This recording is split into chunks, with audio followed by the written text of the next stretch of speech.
British Army at the time of the War of 1812. In the early 19th century, the organization of the British Army was founded upon its regiments. These units were often long-standing, with distinct identities and traditions. A unique regimental...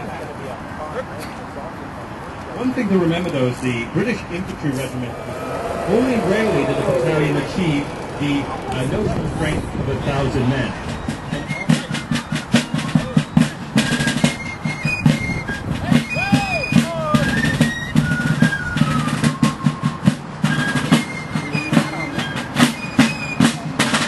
Next in possession, in parade, come the 1st and 2nd platoons of the Fort George Guard, also in the uniforms of the Canadian Regiment of Sensible Infantry.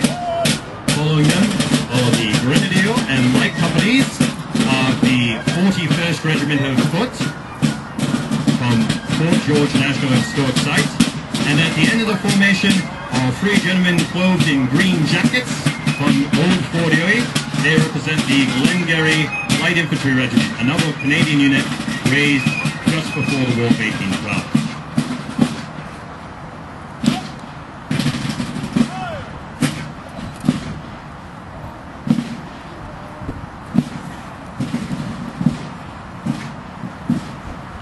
All British Guard and Line battalions had a Grenadier and Light Company, which together were known as the Flank Companies, with the remainder being termed Battalion or Centre Companies. These terms were derived either from the specialization of the companies or from the position of the companies when the battalion was drawn up in line. The 8 battalion companies were really the backbone of the battalion.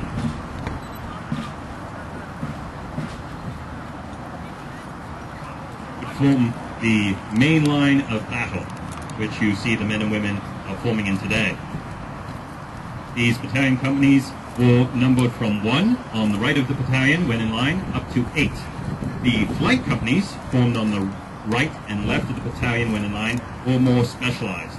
The Grenadier Company, as portrayed by one of the units from Fort George, was the senior company of the battalion and occupied the place of honor on the right of the line when on parade or in battle.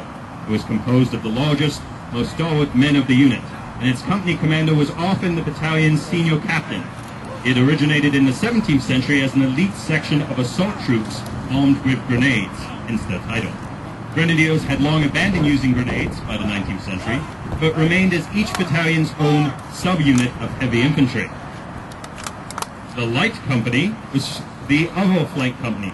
Formed on the left of the battalion, it was ideally made up of the unit's best marksmen. Often composed of small, more agile soldiers, the Light Company was designed to act as its battalion scouts. These troops were trained to fight in pairs, well spread out, using their surroundings to their advantage and employ cover when available to oppose enemy skirmishers on the battlefield. They are forming such a position right now. In most line battles, this company was armed with the standard, or most line battalions, this company was armed with the standard musket and bayonet.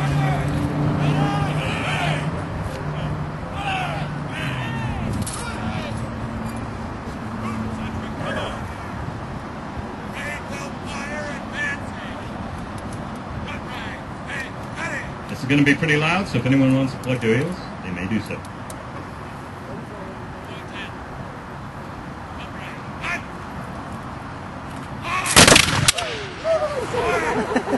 I did tell you it would be loud.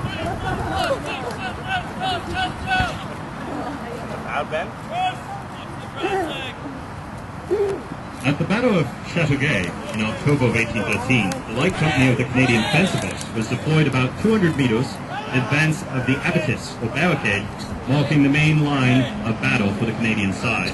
The task of these troops was to harass the Americans as they advanced from a distance, while screening their own position from enemy skirmishers. In practice, an attacking enemy would generally deploy their own weapons to counter the defender's skirmishers. However, the Americans at Chateauguay did not do this. The advancing American column was unable to effectively defend itself against the Fencibles, who did not present a worthwhile target. What volleys they did fire inflicted little damage.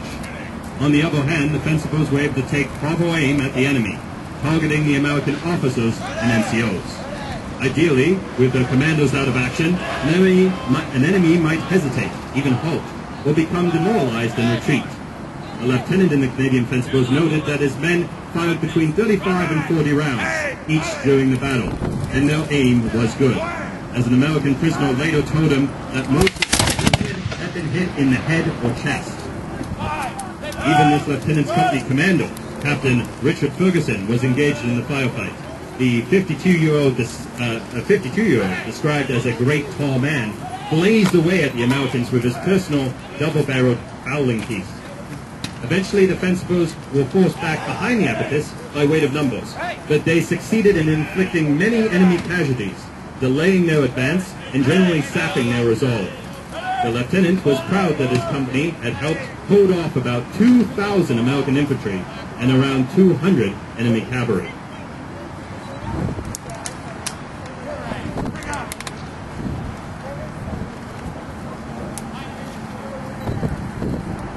At this point, we might notice in the rear, too, an artillery detachment has come up and are readying to help the infantry troops engage the enemy with artillery fire.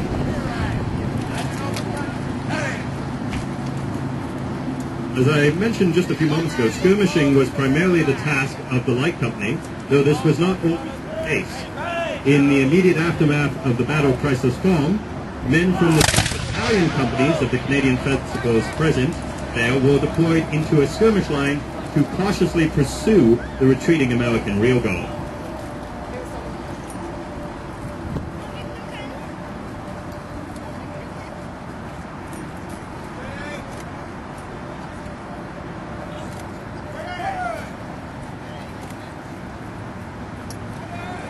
Once again, for those who are interested on who the men and women before you represent, the three fellas in the green coats closest to the path were in the uniform of the Glengarry Light Infantry, a Canadian unit that fought during the War of 1812, and they are from Old Fort Erie, from Fort Erie. The men and women in the center of the line, wearing white breeches and tall black gaiters, represent the 41st Regiment of Foot, a British line regiment that was very important in the defense of Canada at the beginning of the War of 1812 and fought many distinguished battles during that conflict. And they are from Fort George National Historic Site in Niagara-on-the-Lake, Ontario. Last, the men and women in the white trousers and red coats with yellow cuffs and collars at the far right of the line are from Fort York here in Toronto and represent the Canadian Regiment of Fencible Infantry.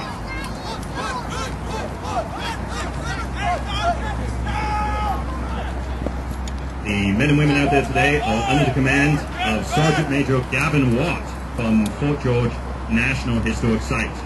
And he is in the uniform of a Sergeant Major of the 41st Regiment of Foot, appropriate for the beginning of the War of 1812. He can be clearly identified by the uniform he's wearing, festooned with silver lace, as well as the red sash he has around his waist, and feathered plume adorning his shako or cap.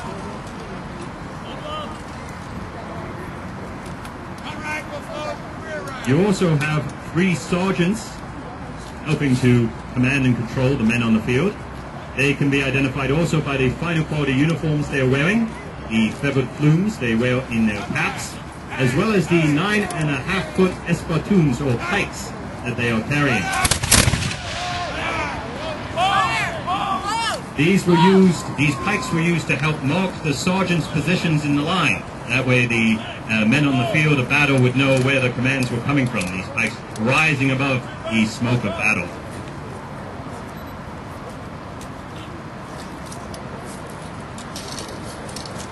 Ready! Ready! Ready! Ready! Ready! Once a soldier had been enlisted, he was generally delivered to a regimental headquarters as quickly as possible, and most, if not all, of his initial training then took place. There were two indispensable technical skills for infantry to master for success on the Napoleonic battlefield: foot drill and musketry.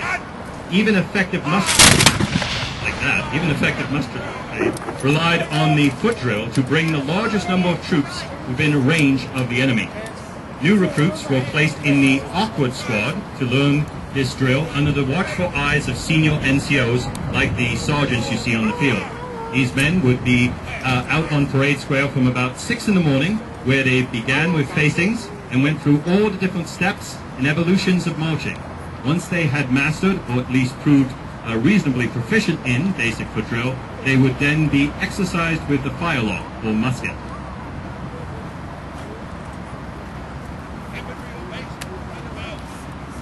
The British manual prescribed 11 drill movements to fire a shot, and by regulation, every British soldier received 30 live rounds for practice each year, although this was not always possible. Personal accuracy was not regarded as highly as rate of fire. Firstly, this was a reflection that it was the company or battalion that was the weapon and not the individual soldier.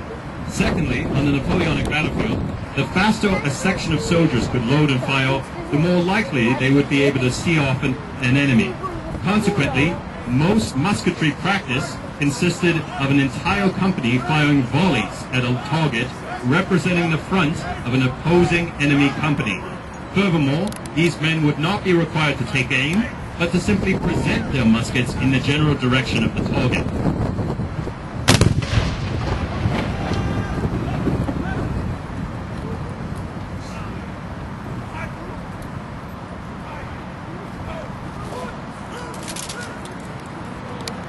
Although the British drill manuals of the day decreed that companies and battalions in the line should fire in 3 ranks, in practice they often did so only in 2. By forming up in 2 ranks, every musket could be brought to bear without needing the front rank to kneel. Furthermore, a unit in a 2-rank line covered considerably more ground than an equally sized unit in a 3-rank formation, thus allowing enfilade fire to be brought to bear on the flanks of a denser enemy unit.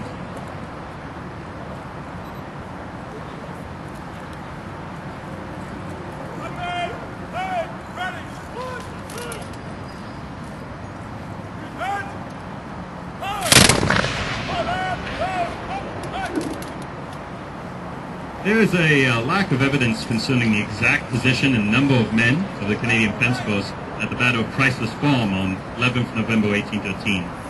In Field of Glory, author Donald Graves suggests that there were about 80 or so men present on the field, and that they acted in conjunction with the 49th Regiment's flank companies under the command of Lieutenant Colonel Thomas Pearson, next to the St. Lawrence River.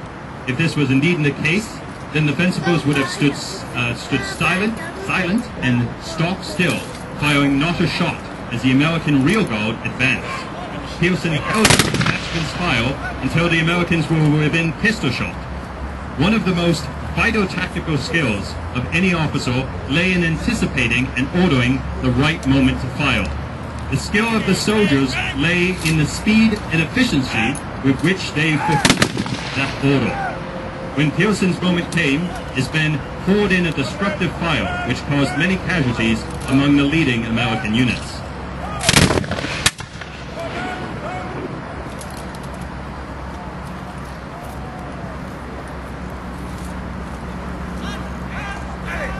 Despite this rate of fire during the battle, the American infantry, veterans of the Battle of York, managed to form a steady line, as well as throw out at least 1 company of skirmishers, which took cover in a gully immediately in front of the British position, and open up a well-aimed return fire at Pearson's men. Soon the U.S. 25th Infantry came forward in support of the 16th, and joined in with the intense firefight. This concentration of fire soon began to take effect. Pearson's horse was shot from under him, while many soldier and officer fell, both wounded and dead. At this point, confusion broke out, and Pearson's column began to waver. To capitalize on this situation, the 2 American regiments came on with the cold steel, or bayonet charge, and managed to capture several of Pearson's men before they could pull back.